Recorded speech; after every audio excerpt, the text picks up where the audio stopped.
Hey guys, so I just finished going over the 3.24 patch notes and I wanted to do a quick little video to update on what it looks like with these changes for the endgame Toxic Rain Pathfinder. As far as I've seen with the changes in the patch notes, the early and mid-game progressions for the Toxic Rain Pathfinder isn't going to be affected that much by the item changes here. And the main change that affects the build the most is the removal of the reduced mana costs skills effect during effect FLASK modifier that you can craft on FLASK. And the reason for this is because currently I'm running a Topaz FLASK with 100% uptime that gives a total of 49% reduced mana cost of skills with the increased FLASK effect. And you can see that when I take it off, my Toxic Rain cost goes to 22 mana and my Caustic Arrow goes to 26 mana. So it's not so much of an issue with Caustic Arrow. Caustic Arrow could still be easily sustained during maps and you could just run around and clear just fine. The problem actually comes from trying to spam your single target skill, which is Toxic Rain, and you can see now that it is vastly mana limited. And so the solution to this, after having removed also that which was taken jewel here that gives mana reservation efficiency, is to replace that with Ancestral Vision, which I should have done this league with another jewel in order to obtain 100% avoidance for Shock and Ignite. Or rather, sorry, Shock, Freeze, and Chill. I think currently Ignite I'm sitting at 95%, which is perfectly fine. Ignite's not that big of an issue for me. And instead of going with more mana reservation efficiency, I found that it is a better idea. Actually, let me get more Regret Orbs to demonstrate this. To instead just fully reserve all of your mana, refund a few life points, and I think there was one more strength, and instead go for Eldritch Battery here and Energy Shield nodes. So the Energy Shield mastery that I end up going with, I initially thought I was going to have to grab the Regenerate mastery for to sustain Eldritch Battery. Turns out 100% increased Energy Shield from equipped helmets is a lot stronger for the solution that I'm about to propose. So I just crafted a helmet looking like this. It's not the most perfect helmet out there. I could do with like probably a much higher life roll, honestly. But no, I think this is perfectly fine. A T1 hybrid or something that gives a lot more energy, increased energy shield on this helmet is perfectly fine. Anywhere from 140 plus energy shield should be fine in resolving our mana issues. So it's a very similar helmet to the current one I have. It's very much the same except for the implicits, which I didn't craft on yet, and the Fizz taken as fire.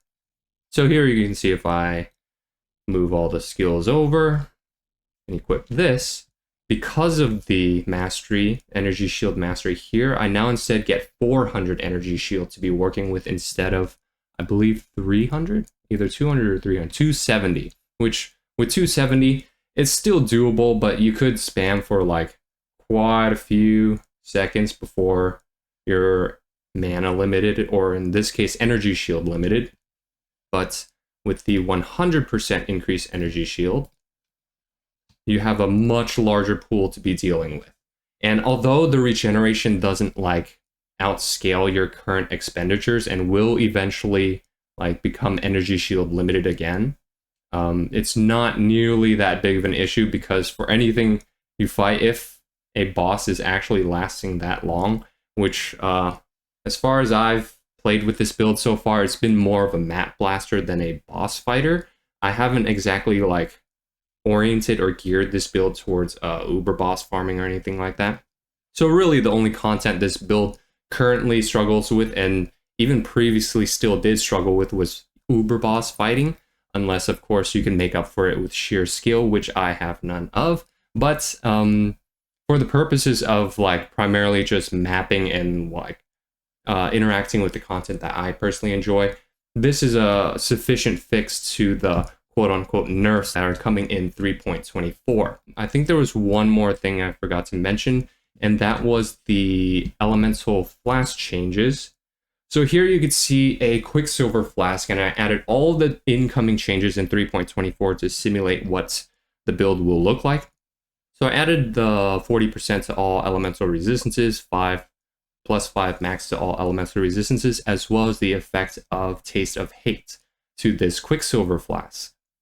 And I'll save that. And you can see I currently have these flasks here ticked just due to the fact that I could easily sustain these at 100% uptime throughout the course of this league, 3.23. So you could uncheck all of these and simulate for 3.24 here. And you can see that my previous, actually let's check the numbers. My previous effective hit pool was 114, 85 Fizz max hit, average 85 Elemental max hit, and 42 Chaos max hit. I'm not too worried about Chaos max hit. You really only need Chaos resistance cap and you should be perfectly fine. So uncheck all of these and you can see the number changes, drops from 114 effective hit pool to 108, about 80, I think it was 85 Fizz max hit to 76. Average 85 Elemental max hit to 80 max hit, and Chaos max hit is very much the same. And as far as I've seen, probably 95% of all content within PoE, dropping by about 5,000 max hit at this level of max hit isn't going to change your gameplay all that much. So this build has remained, at least for the end game, very much unchanged with this new setup in 3.24. And with the changes, obviously I mentioned earlier, there's no real other changes that affect. There's no Adorn changes. There's no other changes that might affect endgame. And in the early and mid game, it's very much the same thing. It's very much unchanged. So Toxic Rain Pathfinder is still a very strong league starter option. It's not the strongest option if you want to do uber boss farming. I wouldn't recommend it. But for the purpose of progressing the Atlas and blasting maps in the end game, then it is still a perfectly fine build, even given the nerfs coming up in 3.24. Aside from that, there's also been one decent buff, which was the addition of tattoos. I think there was one that gave blast duration right here. The tattoo of the Tahua Herbalist, which gives 4% increased blast duration. And if you stack up a bunch of these, it will effectively allow us to bypass the need for reduced flash charges on the Stygian Vise here. So we don't have to go through the whole painstaking process necessarily of crafting a flask-oriented belt. You could probably use this for other suffixes like more resistance to make up for the fact that we're losing resistances in the elemental flasks. And there's also another hunter suffix, I believe, that gives more move speed during flask effect. That is also useful here as well. And then in the prefixes, you could go very much the same. Try to increase flask effect with the new Veiled Chaos Orb, or Veiled Orb it's now called. And hope and pray that you also roll high life and high percent life in the prefixes as well.